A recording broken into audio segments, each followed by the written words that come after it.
4장. 올리브는 다른 일자리를 얻어 사회생활의 첫 발을 내딛는다. 명문가에서는 한창 자라는 젊은 자제나 소유권이나 귀속재산 또는 잉여상속이나 추정상속 등을 통해 좋은 지위나 자리를 획득하지 못할 경우에 그를 바다로 보내 해군 장교가 되게 하는 것이 아주 일반적인 관행이다. 이처럼 현명하고 건전한 예를 그대로 본받아 이 사회도 올리브를 작은 무역선에 실어서 어디든 살기 힘든 적당한 항구로 보내버리면 어떨까 하는 방안을 의논해 보았다. 이것은 올리브를 처분할 가장 좋은 방법처럼 보였다.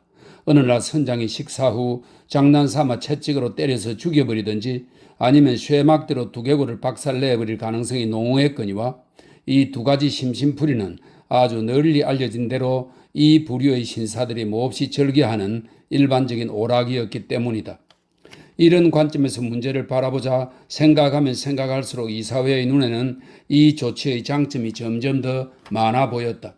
그리하여 마침내 이 사회는 올리브의 장례를 효과적으로 마련해주는 유일한 방법은 그를 지체 없이 바다로 보내는 것이라는 결론을 내렸다. 범벌씨가 곧 파견되어 가족이 없는 아이를 선실급사로 쓰려는 선장이 어디 없는지 찾아내기 위해 이런저런 사전조사를 하며 돌아다녔다. 얼마 후 범벌씨는 임무를 수행한 결과를 보고하러 구빈원으로 돌아오고 있었는데 때마침 구빈원 대문 앞에서 다름 아닌 교구의 장의사 사우베리 씨와 딱 마주치게 되었다. 사우베리 씨는 큰 키에 삐마디가 굵고 야윈 사람으로 남루한 검정색 양복 차림에 여기저기 기운 검정색 무명 양말과 거기에 어울리는 해진 구두를 신고 있었다. 얼굴은 미소를 짓기 적합하게 타고난 생김새가 아니었다. 하지만 직업상 명랑한 표정을 짓는 습관이 전체적으로 몸에 배어 있었다. 범벌씨에게 다가가는 그의 발걸음은 가벼웠고 얼굴은 유쾌한 기분을 나타내는 표정을 띄었다. 그는 범벌씨와 정중하게 악수를 했다. 간밤에 사망한 여자 2명의 치수를 재고 나오는 길입니다. 범벌씨, 장의사가 말했다. 곧 큰 부자가 되겠소, 사우베리 씨. 교구 관리는 장의사가 군하는 코담배 갑에 엄지와 검지를 집어넣으며 말했다. 터크가 난 관의 모양을 정교하게 축소한 담배갑이었다. 정말이지 곧 큰 부자가 되겠소, 사우베리 씨. 범벌씨는 장의사의 어깨를 지팡이로 친근하게 툭툭 치며 반복해 말했다. 그렇게 생각하십니까? 장의사는 그렇게 될 가능성을 반은 수긍하고 반은 부정하는 어투로 말했다. 이 사회에서 책정한 금액이 워낙 작았어요, 범벌씨. 작은 걸로 치면 관도 마찬가지지 않소? 교구 관리는 높으신 관리에게 용납될 만큼의 웃음소리를 정확히 터뜨리며 대답했다. 이 말에 사우베리 씨는 당연히 그래야만 하듯 웃음보를 크게 터뜨리더니 오랫동안 쉬지 않고 끌끌댔다. 그래요, 그래, 범벌씨. 그는 마침내 말을 이었다. 새 급식 제도가 도입된 이래 관이 예전보다 좁아지고 얕아진 걸 부정하진 않습니다. 하지만 우리도 어느 정도 이윤을 남겨야 하지 않겠습니까? 범벌씨. 건조가 잘된 목조는 비싸답니다요. 나으리. 게다가 철제 손잡이들도 전부 운하로 버밍엄에서 실어와야 한다고 하고 말입니다. 그래요, 그래. 범벌씨가 말했다. 어느 직업이든 다 고충이 있는 법이요. 적당한 이윤이야 당연히 허용되어야 하는 것이고 말고요. 그럼요, 당연하고 말고요. 장의사는 대답했다. 그래서 혹 이런저런 물건에서 이윤을 남기지 못하더라도 결국엔 어떻게든 벌충하게 마련이죠. 나으리도 아시다시피 말입니다. 헤헤. 그야 물론 아니겠소. 범벌씨가 말했다. 다만 한 가지 말씀드리자면 장의사는 교구 관리가 끊었던 말의 흐름을 다시 이으며 계속했다. 다만 한 가지 말씀드리자면 범벌씨, 고민스럽게도 아주 크게 불리한 상황이 하나 있긴 합지요. 뭔고 하면 바로 뚱뚱한 사람들이 제일 먼저 죽어버린다는 겁니다. 형편이 괜찮아서 세금도 여러 해 동안 내며 잘 살았던 사람들이 막상 구빈원에 들어오면 제일 먼저 쓰러져 버린다 이겁니다. 그러니 자 보십시오, 범벌씨. 계산보다 8cm에서 9cm나 초과되니 이윤에 커다란 구멍이 생기지 않겠습니까? 특히 저처럼 먹여 살려야 할 가족이 있는 사람한테 말입니다. 사우베리 씨가 억울한 일을 당한 사람에게 걸맞은 분노를 토로하며 말하자 범벌씨는 교구의 명예에 다소 손상을 가져올 수 있는 내용이라 느꼈고 그래서 화제를 바꾸는 게 현명하겠다고 생각했다. 마침 올리버 트위스트가 그의 제일 가는 관심사였던지라 즉시 올리버를 화제로 삼았다. 그런데 말이요. 범벌씨가 말했다. 혹시 사내 아이가 하나 필요한 사람 알고 있지 않소? 도제로 보낼 교구의 고아인데 교구의 목에 매달린 맷돌 같은 놈이라고 할까? 굉장한 골치 덩어리 녀석이 하나 있다오. 아주 후한 조건이라오. 사우베리씨, 아주 후한 조건. 이렇게 말하면서 범벌씨는 지팡이를 들어올려 머리 위 공고문에 대문짝만하게 로마자로 써놓은 5파운드라는 글자를 탁탁탁 소리나게 3번 두드렸다. 아, 바로 그겁니다. 장의사는 범벌씨의 교구관 제복 외투의 금태 두른 옷깃을 잡으며 말했다. 제가 날 있게 말씀드리고 싶었던 게 바로 그겁니다. 아시다시피 아이고 범벌씨, 이건 참말로 우아하기 거지없는 단추로군요. 전에는 한 번도 알아차리지 못했습니다만. 그래요. 나도 꽤 멋지다고 생각한다오. 교구 관리는 외투를 장식한 커다란 황동 단추들을 자랑스레 내려다보며 말했다. 문양이 교구의 도장 문양과 같은 것이요. 선한 사마리아 사람이 상처 입고 쓰러진 사람을 치료하는 모습이요. 이 사회에서 새해 첫날 아침에 나에게 선사해 주신 거라오. 사우베리 씨, 이걸 처음 달고 나갔던 때가 기억나는데 한밤중에 어느 집 문간에서 죽어 몰락한 장사꾼의 금시에 참석할 때였소. 저도 기억납니다. 장의사가 말했다. 배심원들이 판결하길 추위에 노출되고 일반 생필품 결핍으로 인해 사망함이라고 하지 않았던가요? 범벌씨는 고개를 끄덕였다. 그리고 그걸 특별 평결로 내리면서 몇 마디 더 붙였더랬지요 아마? 장의사는 말했다. 이런 취지로 말입니다. 만약 구제 담당 관리가 터무니없는 소리였소. 교구 관리가 끼어들며 말했다. 무식한 배심원들이 내뱉는 그런 헛소리에 일일이 귀를 기울인다면 이 사회는 아무 일도 못하게 될 거요. 지당하신 말씀입니다. 장의사가 말했다. 정말 그럴 겁니다. 배심원이란 작자들은 범벌씨는 감정이 끓어오를 때면 늘 그러듯이 지팡이를 꽉 움켜쥐며 말했다. 배심원이란 작자들은 무식하고 천박하고 비굴한 인간들이요. 그렇습니다요. 장의사가 말했다. 철학이나 경제학 같은 건 눈꽃만큼도 모르는 자들이요. 교구 관리는 경멸하듯이 손가락 마디를 딱딱 꺾으며 말했다. 정말로 무식한 자들이죠. 장의사가 동의하며 말했다. 난 그들을 경멸하는 바요. 교구 관리는 아주 빨갛게 달아오른 얼굴로 말했다. 저도 그렇습니다. 장의사가 맞장구를 쳤다. 제멋대로인 그놈의 배심원들을 구빈원에 한두 주일 처박아 놓았으면 딱 좋겠소. 교구 관리는 말했다. 그럼 우리 이 사회의 규칙과 규정을 체험하고 금세 기가 꺾여 분수를 알게 될 거요. 아무렴요. 저절로 그렇게 될 겁니다. 장의사가 대답했다. 그렇게 말하면서 그는 동의한다는 뜻의 미소를 지어 보여 격분한 교구 관리의 끓어오르는 분노를 좀 식혀보고자 했다. 범벌씨는 삼각모를 벗어 그 안에서 손수건을 꺼내더니 분노로 인해 생긴 이마에 땀을 닦아낸 다음 모자를 다시 썼다. 그러곤 장의사를 돌아보며 약간 가라앉은 목소리로 말했다. 그건 그렇고 아까 그 아이가 어쨌다는 거요? 아, 예. 장의사는 대답했다. 그러니까 말입니다. 범벌씨, 아시다시피 저도 구빈세를 꽤 내는 셈이지 않습니까? 범벌씨가 말했다. 그래서요? 그래서 말입니다. 장의사는 대답했다. 그만큼 구빈세를 내는 사람이라면 그것으로부터 얻을 수 있는 혜택도 최대한 누릴 권리가 있지 않은가 하는 생각이랍니다. 범벌씨, 그러니까 말하자면 그 아이를 바로 제가 데려갈까 하는 생각입니다. 범벌씨는 장의사의 팔을 덥석 끌어잡고 건물 안으로 데려갔다. 사우베르씨는 이사회와 5분 동안 은밀한 면담을 나누었고 그 결과 올리브를 그날 저녁 사우베르씨에게 시험삼아 보내기로 결정되었다. 이 시험삼아라는 표현이 교구 도제의 경우 뜻하는 바는 주인이 짧은 기간 아이를 임시로 써보고 만약 음식을 별로 먹이지 않고도 충분히 많은 일을 시킬 수 있다는 확신이 들면 몇 년간 계약을 맺어 마음대로 부려먹을 수 있다는 것이었다. 어린 올리브는 그날 저녁 이사 나리들 앞에 불려가서 그날 밤 장의사네 집에 허드렛 일꾼으로 가게 되었다는 통보를 받았다. 그리고 만약 그의 처지에 대해 불평을 하거나 교구로 다시 되돌아오거나 하면 즉시 바다로 보내서 물에 빠져 죽든지 머리가 깨지든지 아무튼 되는 대로 나자빠지게 만들 것이라는 경고를 받았다. 이때 올리브가 그의 아무런 감정 반응도 보이지 않자 이사 나리들은 하나같이 입을 모아 올리브를 지독한 악당놈이라고 선언하고 범벌씨에게 명령하여 그를 즉각 내보내게 했다. 누군가에게 감정이 결핍되었다는 정표가 조금이라도 발견되었을 때 이 세상 모든 사람들 가운데 특히 이사나리들께서 고결한 경악과 숭고한 공포에 사로잡히는 것은 매우 당연한 일이라 하겠다. 하지만 특별히 이번 경우에는 이사나리들이 좀 잘못 판단하신 것이었다. 사실을 간단히 말하면 올리브는 감정이 부족한 게 아니라 오히려 너무나 풍부한 아이였고, 그래서 오히려 그간 받아온 학대로 인해 평생 짐승 같은 무감각과 침울함에 떨어져 버릴 지경이었다. 그는 자신이 갈 곳에 대한 소식을 아무 말 없이 그냥 들었고, 가져갈 짐을 지밀했자 가로 세로 약 15cm에 깊이가 8cm 되는 갈색 종이 구름이에 전부 싸넣을 정도라 들고 가기 별로 어렵지 않았다. 그 짐을 손에 들려주자 모자를 눈이까지 푹 눌러선 다음 다시 한번 범벌씨의 외투 소매에 매달려 이 고관 나리님이 이끄는 대로 새로운 고난의 처소를 향해 걸음을 옮겼던 것이다.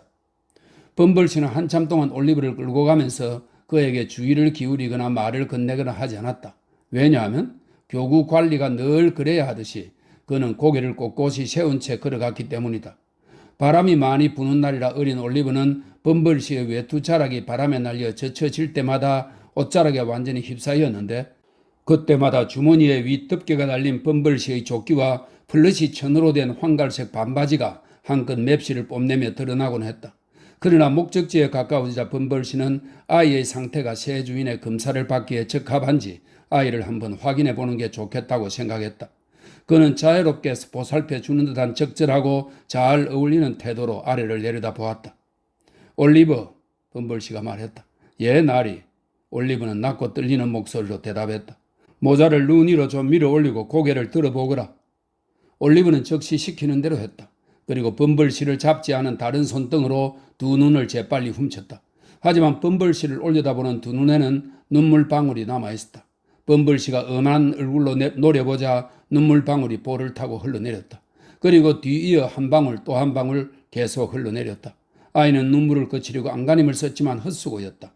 올리브는 범벌씨를 잡고 있던 손을 가져다가 두 손으로 얼굴을 가리더니 엉엉 울기 시작했다. 가늘고 뼈만 앙상한 손가락 사이로 눈물이 줄줄 흘러나왔다. 아니 이런! 범벌씨는 걸음을 멈추더니 자신의 담당인 어린 올리브에게 강렬한 악의를 담은 시선을 던지며 소리쳤다. 아니 이런! 내가 지금껏 본 가장 배은망덕하고 못돼먹은 꼬맹이들 중에서도 올리브, 넌 정말이지 천하에. 아니에요 나리, 아니에요. 올리브는 지팡이를 쥔 범벌씨의 그 고귀하신 손에 매달리며 흐느꼈다. 아니에요 나리, 아니에요. 이제부터 정말로 착하게 행동할게요. 정말로 그럴게요 나리. 전 아직 너무 어린 아이잖아요 나리. 게다가 너무나 어쨌다는 거냐? 범벌씨는 크게 놀라며 물었다. 너무나 외로워요 나리. 정말이지 너무나 외로워요. 아이는 울음을 터뜨리며 말했다. 절 미워하지 않는 사람이 아무도 없어요. 나리, 제발 저에게 화내지 말아주세요. 아이는 손으로 제 가슴을 쳤다. 그리고 곁에 선 범벌씨의 얼굴을 진정으로 비통한 눈물을 흘리며 바라보았다. 범벌씨는 꽤 놀란 표정으로 올리브의 가련하고 절망적인 얼굴을 몇 초 동안 응시했다. 그러다가 목이 쉰 듯이 서너 번 헛기침을 하더니 이놈의 성가신 기침 어쩌고 하며 중얼거리고 나서는 올리브에게 그만 눈물을 닦고 착하게 굴라고 명령했다. 그리고는 다시금 올리브의 손을 잡고 말없이 걸었다. 장의사는 마침 가게의 덧문을 모두 닫아 걸고 나서 그의 직업에 더없이 잘 어울리는 음침한 촛불 아래서 장부에 무언가를 기입하고 있었다. 그때 범벌씨가 가게로 들어왔다. 장의사는 단어 하나를 적던 것을 멈추고 장부에서 고개를 들며 말했다. 범벌씨 당신이요? 그렇소 나요 사우베리씨. 교구관리가 대답했다. 자 여기 아이를 데려왔소. 올리브는 꾸벅 인사를 올렸다. 아 얘가 바로 그 아이로군요.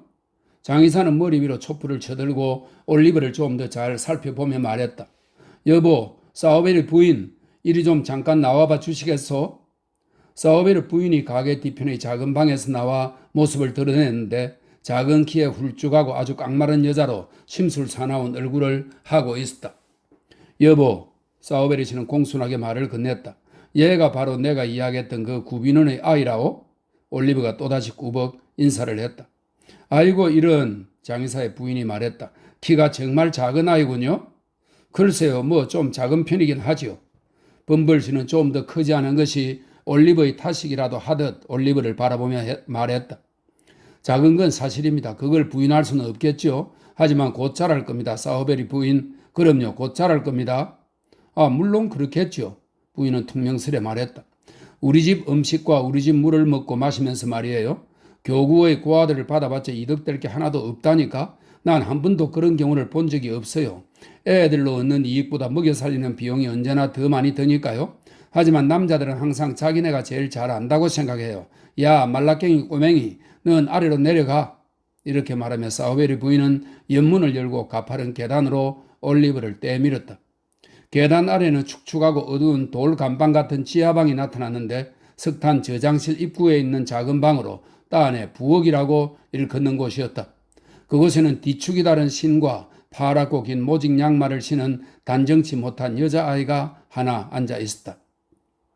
보거라 샬럿, 올리브를 따라 내려온 사우베리 부인이 말했다. 드립한테 주려고 남겨둔 찬밥 조가를 이애한테 좀 주거라. 드립은 아침에 나가서 아직 안 돌아왔으니 못 먹어도 싸다. 근데 너 설마 입이 너무 고급이라 그런 거 못 먹는다고 하진 않겠지? 그렇지? 밥이라는 말에 눈이 번쩍 뜨여 어서 빨리 그걸 입에 넣어 삼키고 싶은 욕망에 몸을 부르르 떨던 올리브는 즉각 안 그러겠다고 대답했다. 그러자 허접한 음식물 찌꺼기 한 접시가 올리브 앞에 놓였다. 음식물이 배 속에서 쓰디쓴 독으로 바뀌고 피는 얼음처럼 차갑고 심장은 쇳덩어리인 어떤 살찐 철학자님께서 개조차 거들떠 보지 않는 이 산해진미 요리를 올리브 트위스트가 허겁지겁 집어삼키는 모습을 볼 수 있다면 얼마나 좋을까. 굶주림의 화신처럼 사납게 달려들어 음식 쪼가리를 정신없이 뜯어먹는 올리브의 이 끔찍한 식욕을 그 철학자님이 직접 눈으로 볼 수 있다면 얼마나 좋을까. 이보다 더 보고 싶은 것이 딱 하나 있는데 그것은 바로 이 철학자님이 이와 똑같은 종류의 식사를 올리브와 똑같이 맛있게 먹어대는 모습을 보는 것이다. 자, 그럼 올리브가 식사하는 모습을 경악에 찬 얼굴로 말없이 지켜보며 올리브의 장래 식욕에 대한 무서운 예감으로 떨던 사우베리 부인이 올리브가 마침내 먹기를 다 마쳤을 때 말했다. 다 먹었냐? 손이 닿을 거리에 더 이상 먹을 게 없었으므로 올리브는 그렇다고 대답했다. 그럼 따라오거라. 이렇게 말하며 사우베리 부인은 더럽고 희미한 등불을 집어들고는 계단 위로 앞장서 올라갔다. 너희 잠자리는 계산대 밑이다. 관 사이에서 잔다고 싫어하진 않겠지? 하긴 네 놈이 싫어하든 좋아하든 아무 상관없지. 너가 잘 때는 거기밖에 없으니까 말이야. 어서 따라오지 못해? 밤새도록 날 여기다 붙들어 놓을 작정이냐? 올리브는 더 이상 꾸물거리지 않고 순순히 새 주인 마나님을 따라갔다. 5장. 올리브는 새 동료들과 함께 지낸다. 장례식에 처음으로 참석한 뒤 주인의 사업에 대해 비판적인 의견을 품게 된다. 장의사의 가게에 혼자 남게 된 올리브는 등불을 작업대 위에 내려놓고 두려움과 공포를 느끼며 주위를 조심스레 살펴보았다. 올리브보다 훨씬 나이가 많은 사람들은 올리브의 두려움과 공포를 어렵지 않게 이해할 것이다. 가게 한가운데에는 만들다만 관 하나가 검정색 받침대 위에 놓여 있었는데 그 모습이 음울하고 섬뜩한 죽음의 느낌을 너무나 강하게 일으켜서 올리브는 그 무서운 물체가 있는 쪽으로 눈길이 향할 때마다 오싹한 전율에 사로잡혔다. 당장이라도 어떤 무시무시한 형상이 거기에서 천천히 머리를 들고 일어나 그를 공포로 미쳐버리게 만들 것만 같았다. 벽에는 똑같은 모양으로 자른 너름나무 판자들을 일정한 간격으로 길게 줄지어 세워놓았는데 희미한 불빛 속에서 마치 바지 주머니에 양손을 넣고 서 있는 어깨가 높은 귀신들처럼 보였다. 바닥에는 관 뚜껑에 붙일 명패며 너름나무 판자 조각, 대가리가 반짝거리는 못, 검은 천조각 등이 여기저기 널려 있었다. 계산대 뒤벽에는 장식용 그림이 하나 걸렸는데 어느 가정집의 커다란 문 앞에 장례식 회장꾼 2명이, 이 회장꾼은 고용된 장례 일꾼으로 침묵을 지키고 서서 숙연한 애도의 분위기를 표시하는 것이 주된 직무라고 하네요. 장례식 회장꾼 2명이 장식용 넥타이 깃을 아주 빳빳하게 세운 채 서 있고 저 멀리서 내필의 검은 말이 연구마차를 끌고 다가오는 모습을 생생하게 표현한 그림이었다. 가게 안은 답답하고 더웠다. 공기는 관 냄새가 배어 탁하게 느껴졌다. 올리브의 양털 매트리스를 쑤셔넣은 계산대 및 공간은 마치 무덤 같았다. 올리브를 짓누르는 음울한 감정은 이것만이 아니었다. 그는 낯선 곳에 혼자 남겨진 것이었는 바 누구나 다 알듯이 아무리 잘난 사람이라도 그런 상황에서는 쓸쓸하고 오싹한 느낌에 사로잡히게 마련이다. 올리브는 우정을 주고나 받던 다정한 친구가 하나도 없었다. 최근에 누구랑 헤어진 슬픔이 마음에 생생히 남아있는 것도 아니고 사랑하는 사람의 낯익은 얼굴을 보지 못하는 고통이 가슴 깊이 사무치는 것도 아니었다. 그럼에도 올리브의 가슴은 실로 무거웠다. 그는 비좁은 잠자리에 기어들어가면서 그게 자신의 관이면 좋겠다고 생각했다. 그리하여 교회 묘지에 누워 키 큰 풀이 머리 위에서 부드럽게 일렁이고 낡은 교회 종소리가 극히 마음을 달래주는 가운데 고요히 영원한 잠에 들었으면 좋겠다고 생각했다. 아침에 올리브는 누군가 밖에서 가게 문을 쾅쾅 걷어차는 소리에 잠에서 깨어났다. 올리브가 급히 옷을 걸치는 동안 그 소리는 화라도 난 것처럼 25번가량이나 격렬하게 반복되었다. 올리브가 문고리를 풀기 시작하자 발길질이 그치고 목소리가 들려왔다. 빨랑 안 열고 뭐하는 거야? 응? 문을 걷어차던 다리의 주인이 크게 외쳤다. 네, 금세 열게요. 올리브는 대답하며 문고리를 풀고 자물쇠를 돌렸다. 너 새로운 아이 맞지? 그렇지? 열쇠 구멍 사이로 목소리가 말했다. 네, 맞아요. 올리브가 대답했다. 몇 살이냐? 목소리가 물었다. 10살이에요. 올리브가 대답했다. 그럼 너 내가 들어가는 대로 채찍질 좀 당할 줄 알아? 목소리는 말했다.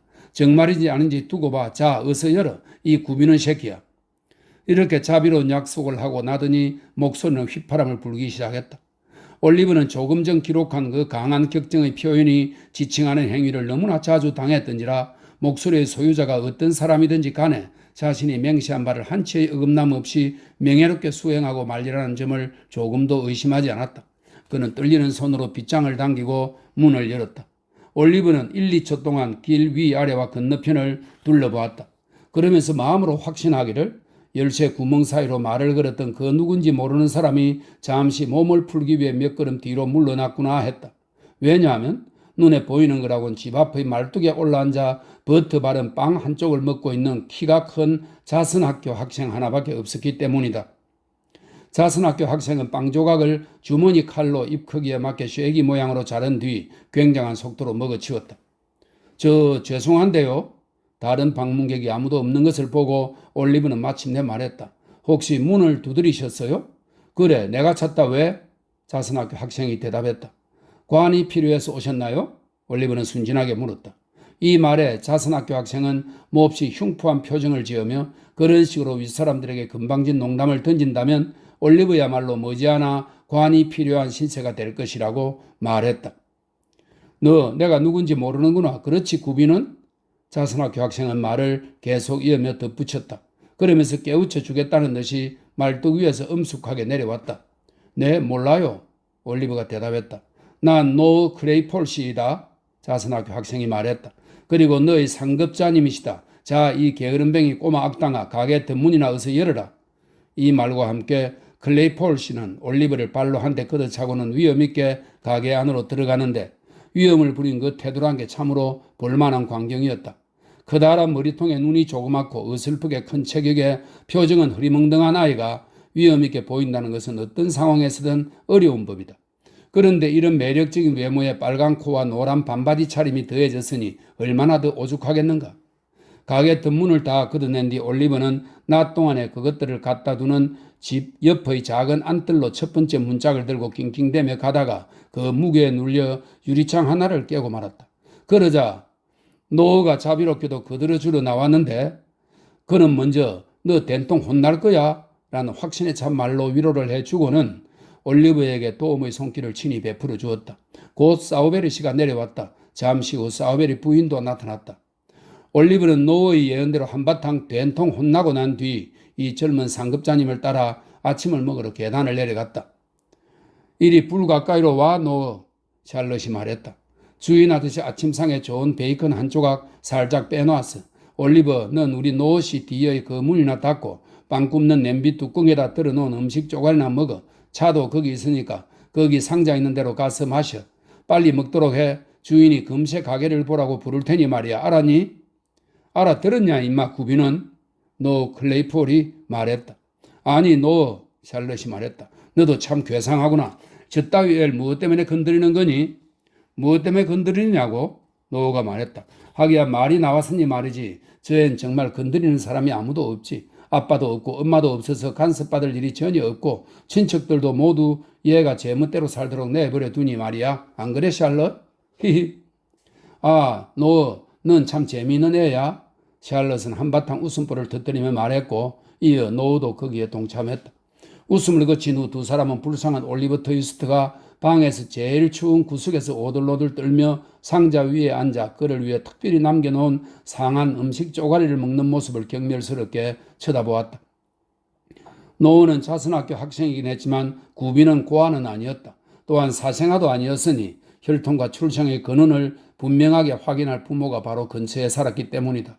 어머니는 세탁부였고 아버지는 주정뱅이 퇴역 군인으로 한쪽 다리가 나무 의족이었으며 하루당 2.5펜스에 개미 눈꽃만큼을 더한 금액을 연금으로 받았다.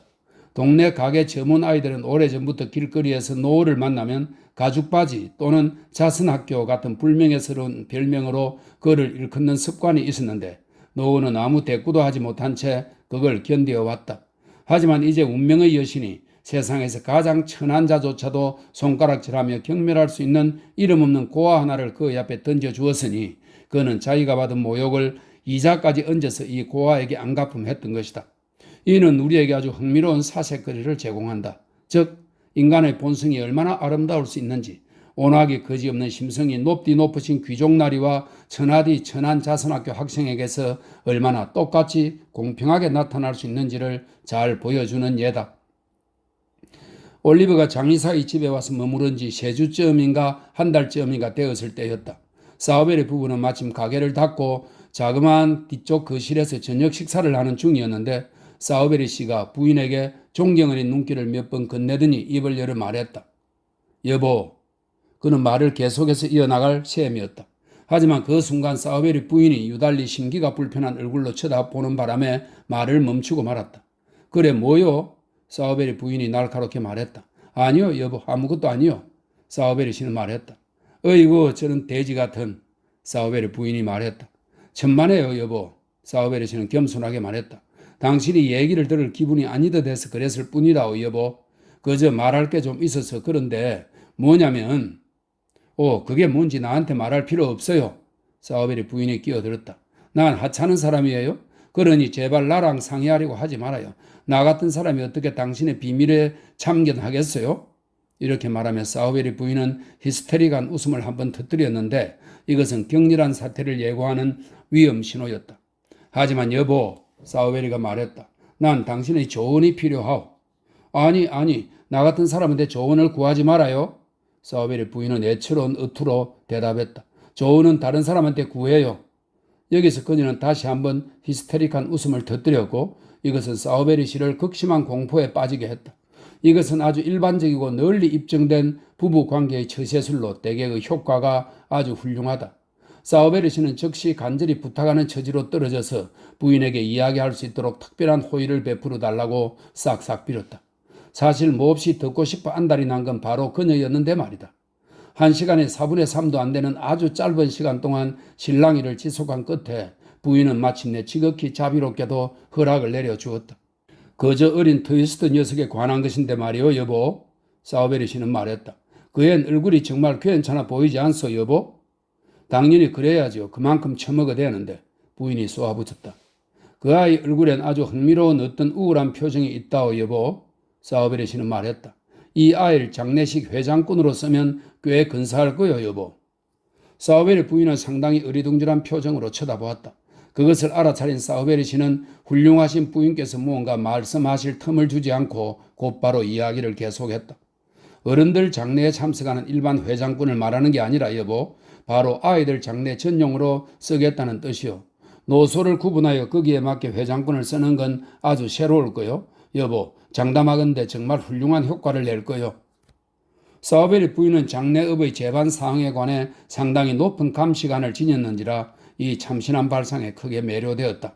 하지만 현재 상황에서 그렇게 말했다가는 그녀의 위험이 손상될 것이므로 단지 그처럼 당연한 생각을 왜 진작 머릿속에 떠오르지 못했냐고 그것도 아주 날카로운 투로 남편에게 물었다.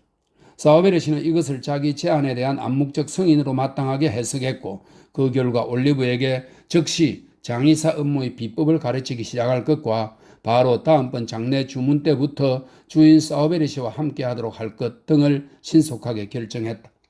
다음 장례 주문은 머지않아 도래했다. 다음날 아침 식사를 마친 지 30분쯤 되었을 때 범벌씨가 가게로 들어왔다.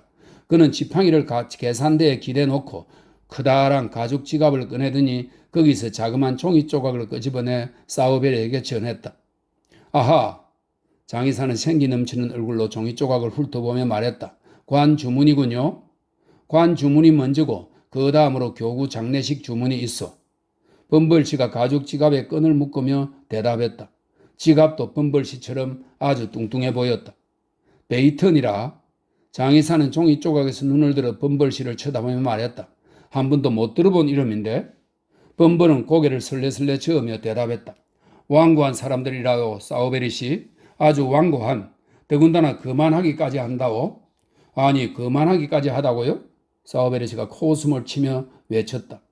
그거 참 너무하군요. 아, 정말 역겨운 일이요. 교구 관리는 말했다. 구역질이 다 날 지경이라오, 사우베리 씨. 정말 그렇겠군요. 장의사가 맞장구를 쳤다.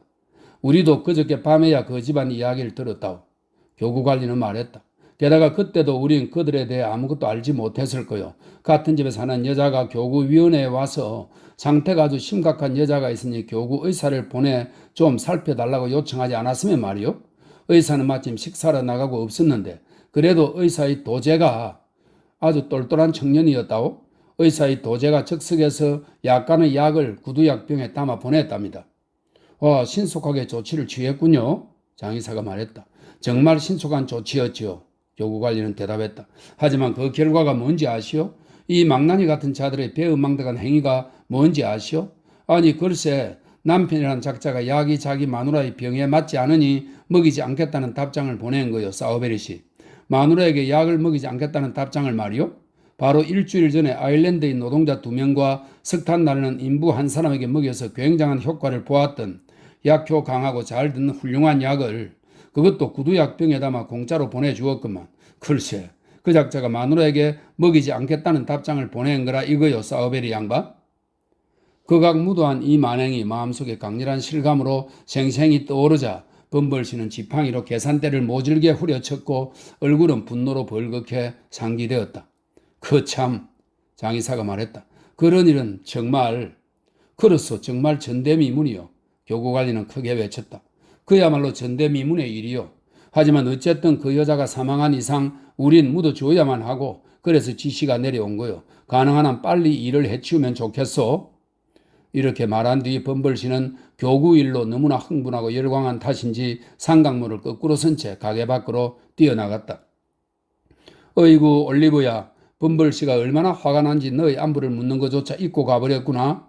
큰 걸음으로 길을 따라 걸어가는 교구 관리의 뒷모습을 바라보며 사우베리 씨가 말했다. 그렇군요 주인 나리. 올리브가 대답했다.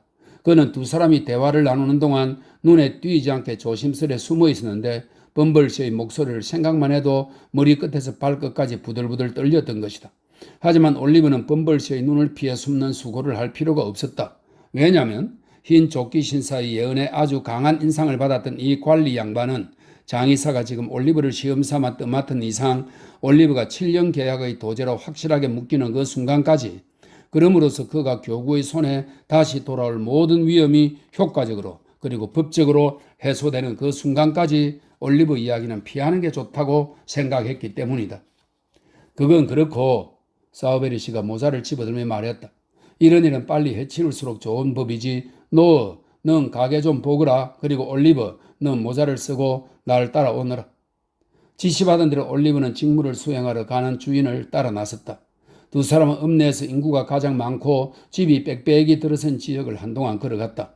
그런 다음 그때까지 지나온 곳보다 한층 더럽고 비참한 어느 좁은 골목으로 돌아들어가 걸음을 멈추고는 그들이 찾는 집이 어디인지 둘러보았다.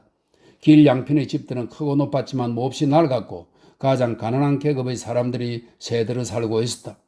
이 사실은 아무렇게나 방치된 집들의 모습에서 이미 충분히 알 수 있었지만 이따금씩 팔짱을 끼고 몸이 반으로 접히도록 잔뜩 웅크린 채 비실비실 걸어가는 몇몇 남녀들의 누추한 몰골을 통해서도 여실하게 드러났다. 많은 셋집들이 앞쪽에 가게방을 들여놓았다. 하지만 가게문은 모두 꽉 닫힌 채 곰팡이가 쓸고 위층 방들에만 사람들이 살았다. 어떤 집들은 낡고 썩어서 금방이라도 쓰러질 것 같았는데 길거리로 무너져 내리는 걸 막기 위해 한쪽 끝을 길바닥에 단단히 박은 커다란 기둥들로 벽을 받쳐놓았다. 하지만 이런 위태로운 건물들조차 밤이면 집 없는 불쌍한 인간들의 피신처로 선택되는 듯 했으니 문이나 창문을 이루는 거친 판자들 중 여러 개가 본래의 자리에서 뜯겨져 사람 몸뚱이 하나가 드나들 만한 구멍이 나 있었다. 하수도는 막혀서 더러운 물이 고여 있었다. 그 썩은 시궁창 여기저기에 쓰러져 부패해가는 쥐들조차도 굶주린 탓에 끔찍한 모양새였다. 올리브와 그의 주인이 멈춰선 집은 초인종이나 문 두드리는 쇠고리 같은 게 없이 문이 열려 있었다. 장의사는 그대로 어두운 통로를 조심스레 더듬어 올라가면서 올리브에게 무서워 말고 뒤를 바짝 따라오라고 했다. 첫 계단의 꼭대기까지 올라간 그는 청계참에서 문을 발견하고는 주먹으로 두드렸다.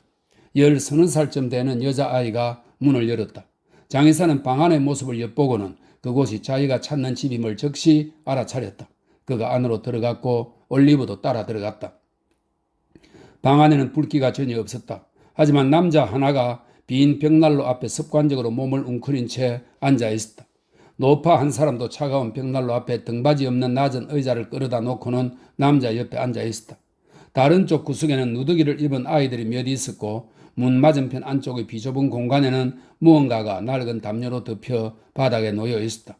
눈길이 그쪽으로 닿았을 때 올리브는 부르르 몸서리를 치면서 자기도 모르게 주인에게 더욱 바짝 다가섰다.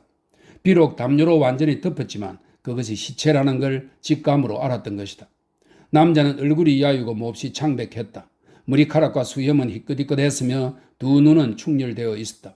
노파는 얼굴이 쭈글쭈글했고 두 개밖에 남지 않은 이가 아랫 입술 위로 불쑥 튀어나와 있었다. 하지만 두 눈은 밝고 날카롭게 빛났다. 올리브는 노파도 남자도 쳐다보기가 겁났다. 그들은 아까 밖에서 본 쥐들과 너무나도 비슷했다. 아무도 이 사람 가까이에 못 가오. 장의사가 방 안쪽 공간으로 다가가려 하자 남자가 사납게 벌떡 일어서며 말했다. 물러서시오. 연병할. 죽고 싶지 않으면 물러서란 말이야. 아, 이보시오. 그만하시게. 온갖 형태의 비참한 상황에 충분히 익숙한 장의사가 말했다. 그만 고정하시게. 분명히 말하지만 남자가 두 주먹을 불끈 쥐고 격렬하게 발을 쾅쾅 구르며 말했다. 내 분명히 말하지만 절대로 이 사람을 땅에 묻게 할 수 없어. 이 사람은 땅 속에서 편히 쉴 수 없을 거야. 구더기들이 먹지 못하고 괴롭힘만 때릴 거야.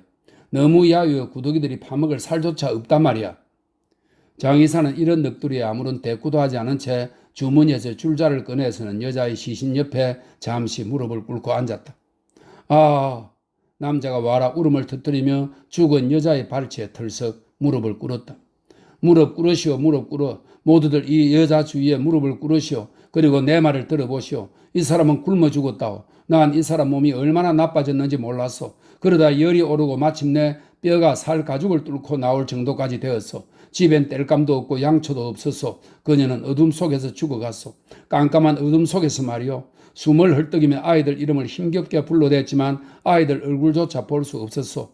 난 아내를 위해 길거리로 나가 구걸을 했어. 그러자 저들은 날 감옥에 가두어 버렸어. 감옥에서 돌아와 보니 아내는 이미 죽어가고 있었어. 내 심장의 피는 다 말라버렸어. 저들이 내 아내를 굶어 죽게 한 거요. 모든 걸 다 지켜보신 하나님 앞에 맹세하건대 바로 저들이 내 아내를 굶어 죽게 만들었어. 남자는 두 손으로 머리카락을 쥐어 뜯었다.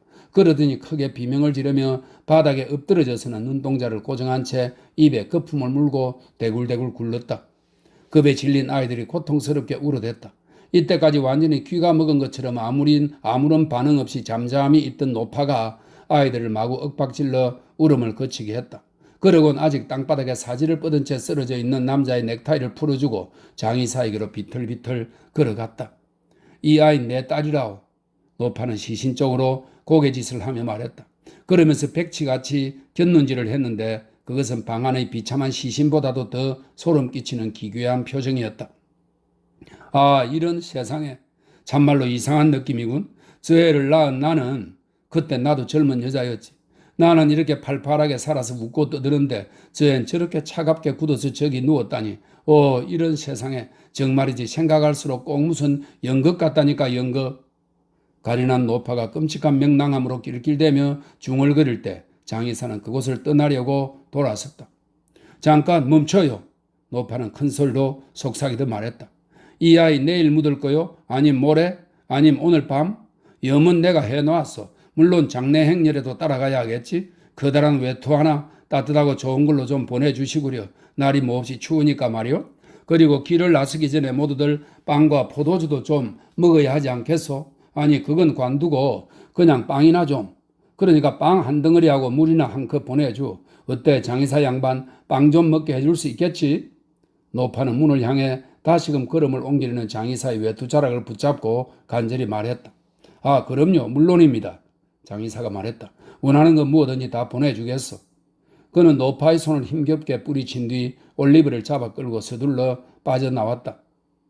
다음날 그 사이 죽은 여자의 가족들에게 약 1kg의 빵과 치즈 한 조각이 구제 식량으로 지급되어 범벌씨가 직접 갖다 주었다. 다음날 올리브와 그의 주인은 그 비참한 집으로 다시 갔다. 범벌씨가 구빈원에서 상력군으로 쓸 남자 넷을 데리고 미리 와 있었다. 노파와 남자는 누더기 위에다 낡은 검정 외투를 걸치고 있었다. 덮개도 장식도 없는 관의 못질이 끝나자 상력군들은 관을 들어 어깨에 메고 길거리로 나섰다. 자 할멈 부지런히 걸어 최대한 빨리 가도록 해요. 사우베리가 노파의 귀에 속삭였다. 좀 늦었어요. 목사님을 기다리게 하면 안 되지요. 자 이보게들 어서 서두르게 최대한 빨리 가게. 이렇게 지시를 받은 상력군들은 그들의 가벼운 짐을 메고 빠르게 걸어갔고 상주인 노파와 남자는 최대한 가까이 뒤를 따라갔다. 사우베리와 범벌씨는 아주 민첩하고 빠른 걸음으로 맨 앞에서 걸었는데 주인만큼 다리가 길지 않았던 올리브는 그 옆에서 뛰어갔다. 그러나 사우베리 씨가 예상했던 것처럼 그렇게 서두를 필요는 전혀 없었다. 그들이 쐐기 풀이 무성한 교회 묘지의 구석진 곳에 도착했을 때 목사는 아직 와 있지 않았기 때문이다. 교회 사무실 난로 옆에 앉아있던 목사 서기는 목사가 오기까지 1시간 정도 걸릴 것이 거의 확실하다고 생각하는 듯 했다. 그래서 그들은 광과 받침대를 무덤 가장자리에 내려놓았다.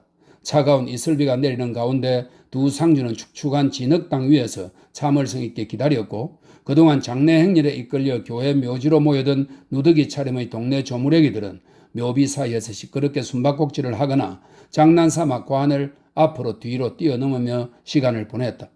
범벌과 사우베리 씨는 교회 서기와 개인적으로 친분이 있는 터라 그와 함께 사무실 난로 옆에 앉아서 신문을 읽었다.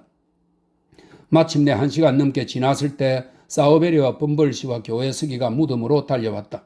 바로 그 직후 목사가 흰 사제복을 걸치면서 걸어오는 것이 보였다. 그러자 범벌 씨는 엄숙한 분위기를 조성하기 위해 아이 한둘을 지팡이로 두들겨 팼다. 존귀하신 목사님께서는 장례식 기도문을 4분 내로 압축할 수 있는 만큼 쭉 읽어 내려간 다음 사제복을 다시 교회 서기에게 넘겨주고는 총총 걸음으로 그곳을 떠나갔다. 자, 빌, 사우베리가 무덤 파는 일꾼에게 말했다. 흙을 덮게. 이것은 거리 어려운 작업이 아니었다. 무덤이 이미 찰만큼 꽉 차서 맨 위에 놓인 관과 지면 사이는 몇십 센티미터도 안 되었기 때문이다. 무덤 파는 일꾼은 삽으로 흙을 퍼넣고는 발로 무덤을 대충 다져놓은 다음 삽을 어깨에 메고 가버렸다. 조무래기들도 그 뒤를 따라가면서 재미있는 일이 그렇게 금방 끝나버린 데 대해 굉장히 큰 소리로 불평하며 투덜거렸다. 자, 이보시게. 범벌은 남자의 등을 지팡이로 두드리며 말했다. 묘지 문을 닫아야 한다는구려? 무덤 옆에 자리 잡고 섰을 때부터 그때까지 한 번도 움직이지 않았던 남자는 깜짝 놀라며 고개를 들더니 말을 건넨 사람을 빤히 바라보았다. 그러더니 몇 걸음 걷다가는 푹 꼬꾸라지며 의식을 잃고 쓰러졌다. 실성한 노파는 외투가 없어진 것을 장의사가 벗겨간 것인데 없어진 것을 슬퍼하느라 온 정신이 팔려 남자에게는 아무런 관심이 없었다. 그래서 사람들은 차가운 물 한 통을 남자에게 끼얹은 다음 그가 정신을 차리자 교회 묘지 밖으로 안전하게 데리고 나왔다. 그러곤 묘지 문을 잠근 뒤 각자 제 갈 길을 찾아 떠나갔다. 그래 올리브, 함께 집으로 걸어가며 사우베리가 말했다. 오늘 일을 본 소감이 어떠냐? 꽤 괜찮은 것 같아요 주인님 감사합니다.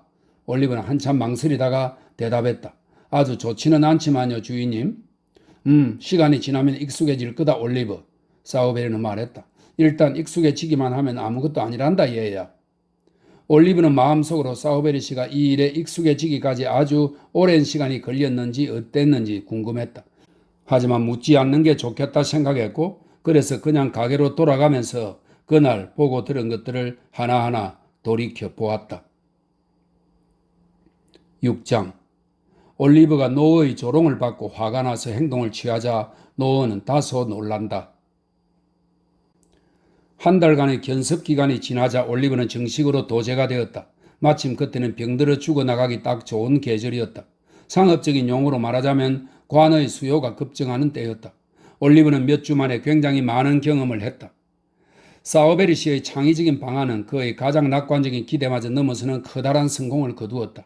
가장 나이가 많은 주민들조차 이렇게 홍역이 만연하여 어린아이들의 생명에 치명적인 해를 끼친 적은 없다고 했다.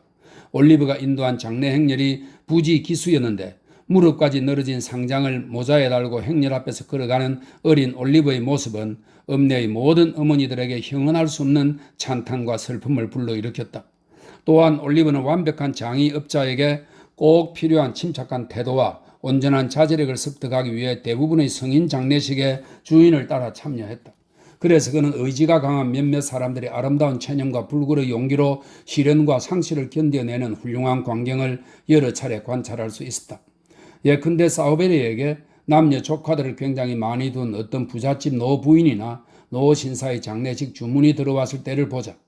조카들은 고인이 사망하기 전 병환 중에는 위로할 길 없이 깊은 슬픔을 완벽하게 드러내며 가장 공적인 자리에서조차 비탄의 감정을 조금도 억누르지 않았는데 장례식 때가 되자 아주 명랑하고 만족한 표정으로 자유롭고 유쾌하게 서로 담소를 나누며 한껏 즐거워하는 것이었다.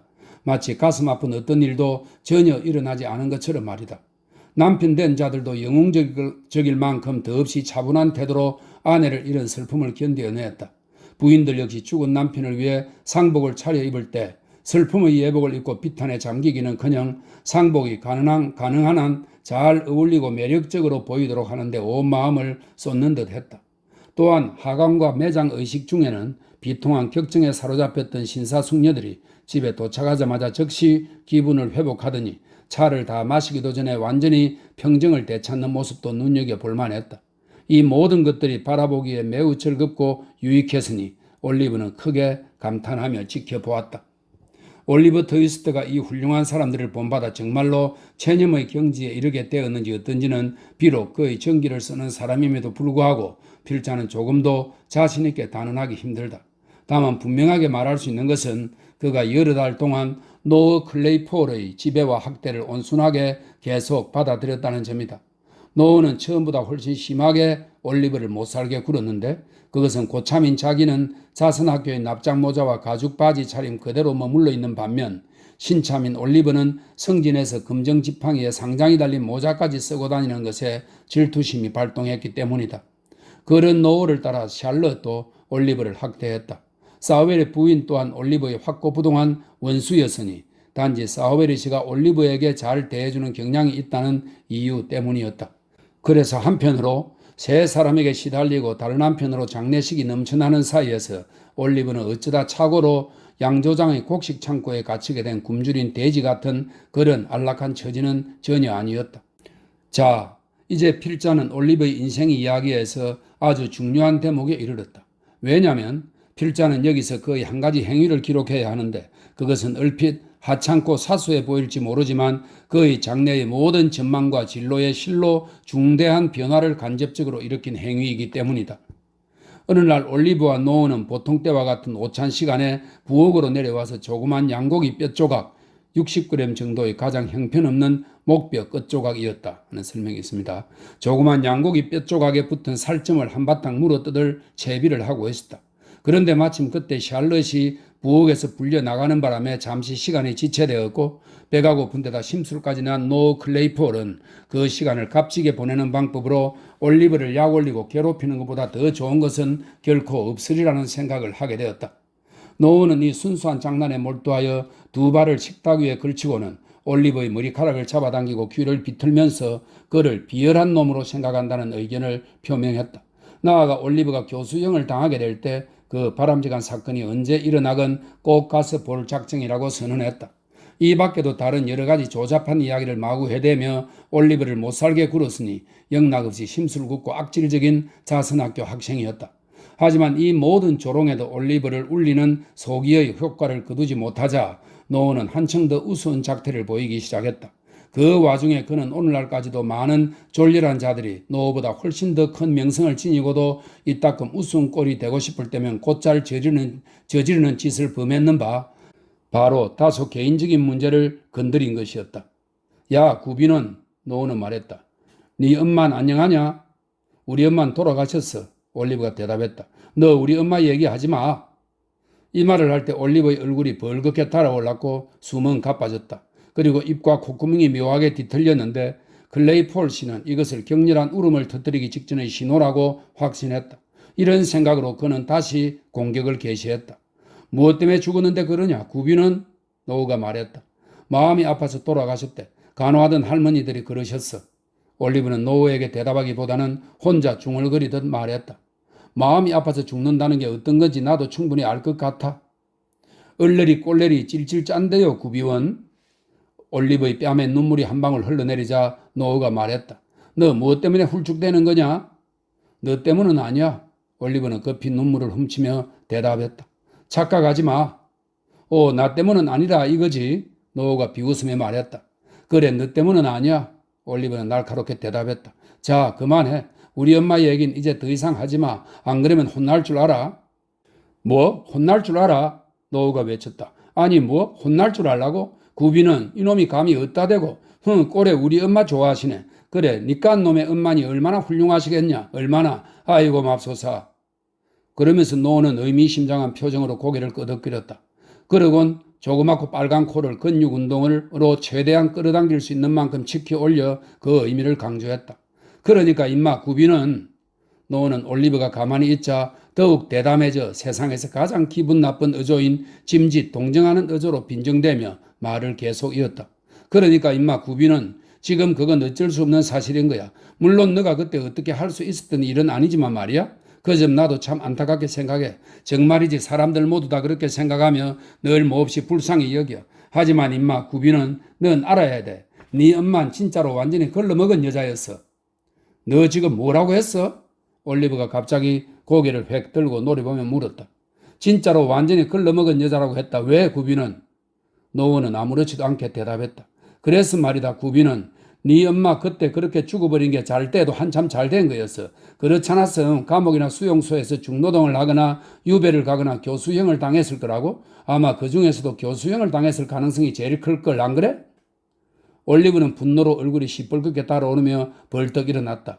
그러곤 의자와 식탁을 뒤엎으며 노우에게 달려들어 목을 꽉 움켜쥐고 노우의 이빨이 딸그락대며 부딪힐 정도로 격렬하고 난폭하게 잡아 흔들더니 온 힘을 다해 강력한 주먹을 날려 노우를 바닥에 눕혀버렸다. 1분 전까지만 해도 이 아이는 그동안 받은 모든 학대의 결과로 조용하고 온순하며 맥없어 보였다. 하지만 마침내 자극을 받아 성질이 폭발했다. 죽은 어머니에 대한 잔인한 모욕이 피를 끓어오르게 했던 것이다. 그의 가슴은 격정으로 부풀어 올랐고 자세가 꼿꼿해졌으며 눈은 선명한 광채가 번뜩였다. 완전히 달라진 모습으로 그는 그 순간 발밑에 쓰러져 웅크린 비겁한 학대자를 노려보며 서 있었다. 그러곤 자신도 미처 알지 못했던 힘과 기백으로 덤빌 테면 덤벼보라고 말했다. 얘가 날 죽이려고 해요. 노우는 크게 울부짖었다. 샬럿, 주인 아주머니, 새로운 애가 날 지금 죽여요. 사람 살려, 사람 살려. 올리브가 미쳤어요. 샬럿. 노우의 외침에 샬럿의 큰 비명과 사우베리 부인의 더 큰 비명이 응답했다. 그런데 샬럿이 부엌 옆문으로 즉시 달려들어 온 반면 사우베리 부인은 계단에 잠시 멈춰 서서 부엌으로 내려가는 것이 인간의 생명을 보존하는 일과 부합하다는 확신이 완전히 설 때까지 기다렸다. 야, 이 망할 자식아. 샬럿은 비명을 지르며 온 힘을 다해 올리브를 붙잡았는데 특별히 훈련을 잘 받은 제법 힘센 남자와 거의 맞먹는 힘이었다. 야, 이 배은망덕하고 흉악한 살인자 악당놈아. 한마디 한마디 할 때마다 샬럿은 있는 힘을 다해 올리브를 주먹으로 갈겼다. 주먹 한 방마다 비명이 한마디씩 사이좋게 동반되었으니 제법 들을 만한 소리였다. 샬럿의 주먹은 결코 가볍지 않았다. 하지만 그것으로는 올리브의 분노를 효과적으로 가라앉히는데 부족할까봐 마침내 사우베리 부인이 부엌으로 뛰어들었다. 그리고는 한 손으로 올리브를 붙잡고 다른 한 손으로는 그의 얼굴을 핥히며 거들었다. 상황이 이렇게 유리하게 돌아가자 노우는 바닥에서 일어나 뒤에서 올리브를 마구 두들겨 팼다. 이것은 오래 계속하기에는 아무래도 너무나 격렬한 운동이었다. 곧 모두 지쳐서 더 이상 쥐어뜯고 두들겨 팰 힘이 없어졌고, 그러자 그들은 아직 조금도 기가 죽지 않은 채 몸부림치며 소리 지르는 올리브를 석탄재 창고로 끌고 가두어 버렸다. 그러고 난 뒤 사우베리 부인은 의자에 털썩 주저앉으며 울음을 터뜨렸다. 아이고, 마님이 정신을 잃으시네. 샬럿이 말했다. 어서 물 한 컵 가져와. 너 빨리.